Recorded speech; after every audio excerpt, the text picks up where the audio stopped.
Turabasuje inshuti ba News Africa umuherereye hirya no hino ku isi tunabonera umwanya wo kubahereza ikaze mu ncamake mu Kinyarwanda. Incamake mu Kinyarwanda reka tuyihere kuri ingi Perezida Kagame yerekanye akamaro Afrika na Indonesia ifitiye isi muri rusange.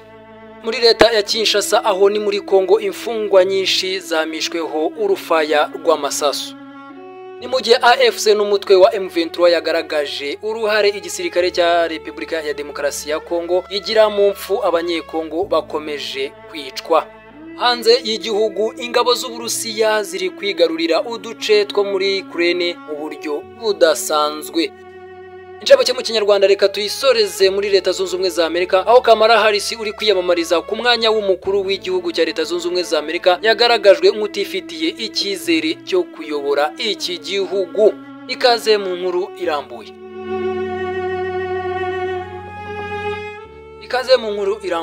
Inkuru irambuye reka tuyihere kuri ingi ya Perezida Kagame yerekanye akamaro Afrika na Indonesia ifitiye isi muri rusange.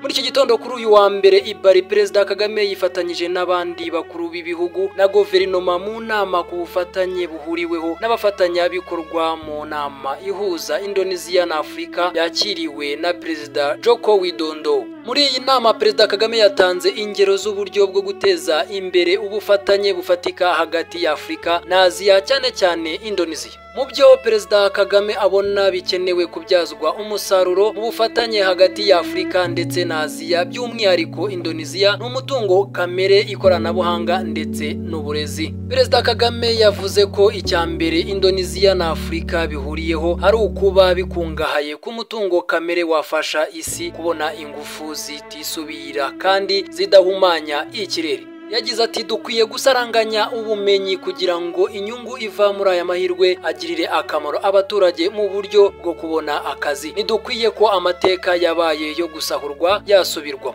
Inama biteganyijwe ko izemerezwamo amasezerano afite agaciro ka miliyari 3.5 z'amadolari y'Amerika hagati ya Indonesia n'ibihugu bya Afrika.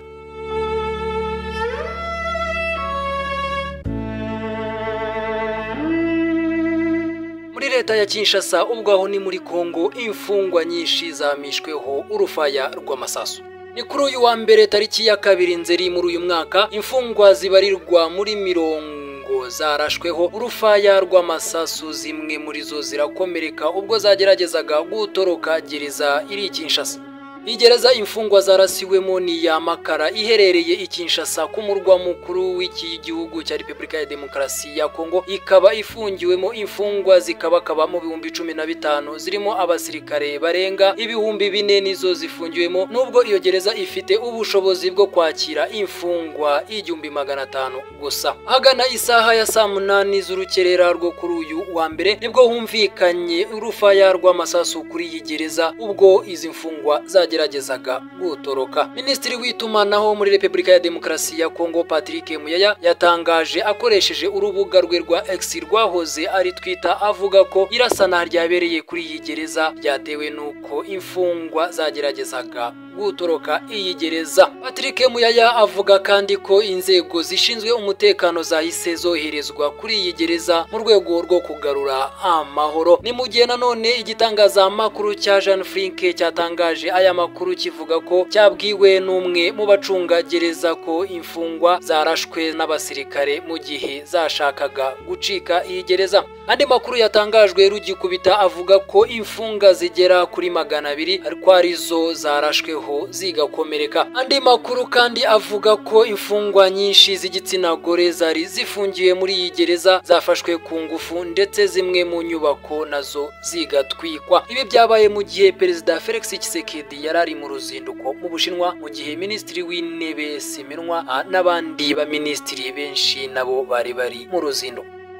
Ni mu gihe AFC n'umutwe wa M23 yagaragaje uruhare igisirikare cya Repubulika ya Demokarasi ya Kongo kigira mu mfu z'abanyekongo bakomeje kwicwa. Ibi nibyo umuvugizi wa AFC na M23 mu bya politike Louis Kanyuka yatangaje avuga ko ihuriro ry'ingabo za Repubulika ya Demokarasi ya Kongo ririmo FDLR, Wazalendo, ingabo z'u Burundi ariryo riri inyuma y'imfu zikomeje gushyikira abanyegihugu ba Repubulika ya Demokarasi ya Kongo. Ibi yabitangaje mu gihe kuri uyu wa mbere tariki ya 2 Nzeri muri uyu mwaka w'ibihumbi 2024 ubuyobozi bw'intara ya Kivu ya ruguru bwatangaje umuhango wo gusezera abantu bagera kuri 200 ihamya ko bishwe na AFC. Uyu muhango ukaba wabereye kuri Stade de Unity yo mu mujyi wa Ngoma. Uyu muhango witabiriwe n'abo mu muryango y'abiciwe ndetse n'abo mu nzego z'ubuyobozi bwo muri Repubulika ya Demokarasi ya Kongo, abaturutse i Kinshasa n'ahandi mu zindi ntara zo muri iki gihugu bashyinguye mu cyubahiro imibiri y'abantu bagera kuri 200 ariko ntibatangaza igihe baba barapfiriye.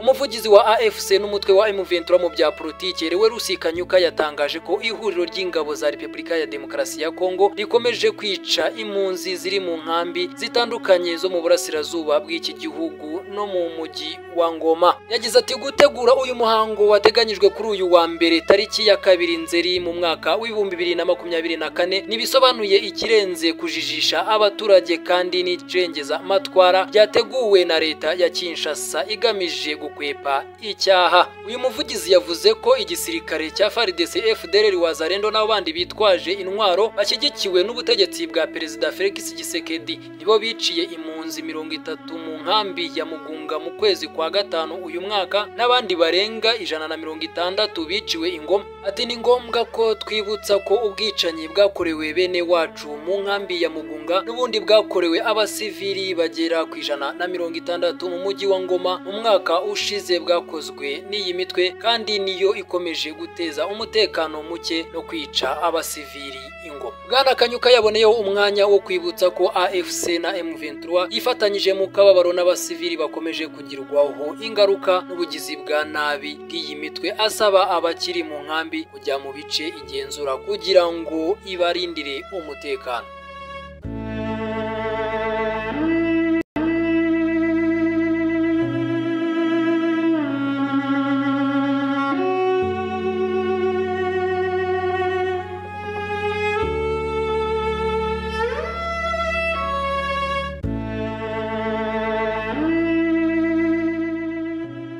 Ingabo z'Uburusiya ziri kwigarurira uduce two muri Ukraine mu buryo budasanzwe. N'amakuru yatangajwe na Perezida w'Uburusiya Vladimir Putin yavuze ko ingabo ze ziri gufata ibice byo mu burasirazuba bwa Ukraine ku muvuduko uri hejuru cyane. Ibi yabitangarije abanyeshuri biga mu ishuri ryisumbuye rya Krasya kuri uyu wa mbere tariki ya 2 Nzeri muri uyu mwaka w'ibihumbi 2024 mu gihe ingabo za Ukraine zikomeje kugaba ibitero mu ntara ya Kurusha mu Burusiya. Imwe mu ntego z'ingabo za Ukraine muri Kurusha no guca intege ingabo z'Uburusiya ziri muri Indonesia nk'uko Perezida Vladimir Putin yabivuze. Perezida Putin yagaragaje ko mu gihe ingabo z'Uburusiya zihanganye n'ibitero byatangiye ku itariki 6 mu kwa karindwi uyu mwaka zinakomeje intambara zatangije muri Indonesia mu kwezi kwa kabiri umwaka w'ibihumbi 2022. Yagize ati ntabwo twigeze tugira umuvuduko nk'uko mu bitero tumaze igihe kirekire tugaba muri Indonesia. Ntabwo ingabo z'Uburusiya ziri gufata ibice biri mu birometero 200 cyangwa 300 ahubwo ni za kilometero kare. Ibi yabitangaje mu gihe imirwano ikomeye yarimo kubera mu duce turimo Seldova na Krushaka duhana intera ya kilometero 10. Aya makuru yemejwe n'ibiro ntaramakuru by'Uburusiya aho byemeje ko ingabo z'Uburusiya zirukanye iza Ukraine mu gace ka Seldova, agace gatuwe n'abaturage babarirwa ku bihumbi 20.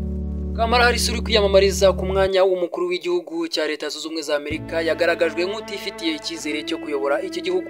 Ni Vice Perezida wa Leta Zunze Ubumwe za Amerika Kamala Harris yagaragajwe nk'umuyobozi utifitiye icyizere cyo kuyobora iki gihugu mu gihe yaba atsinze amatora ahatanyemo na Donald Trump. Aya matora biteganyijwe ko azaba mu mpera z'uyu mwaka kugira ngo Kamala Harris agaragazwe nk'umuyobozi utifitiye icyizere. Byagaragariye mu biganiro yagiranye n'umunyamakuru Danny Brosha ukoresha ikinyamakuru CNN aho byabaye kuri uyu wa 29 Kanama umwaka w'ibihumbi 2024. Nyuma y'ikiganiro umunyamakuru Suzana Constantine nawe ukorera CNN yahise atangaza ko ubwo Kamala Harris yasubizaga umunyamakuru ibimenyetso yabonye akoresha byagaragazaga ko nta cyizere yifitiye. Susana Constantine yagize ati ubwo nabonaga imyitwarire ye muri rusange nabonye adafite icyizere cyangwa ngo agaragare nka perezida washobora gukora inshingano ze. Nshingiye ku byo nabonye byose muri iri joro akwiye guhindura imyitwarire ye mu rurimi rw'imyitwarire kugira ngo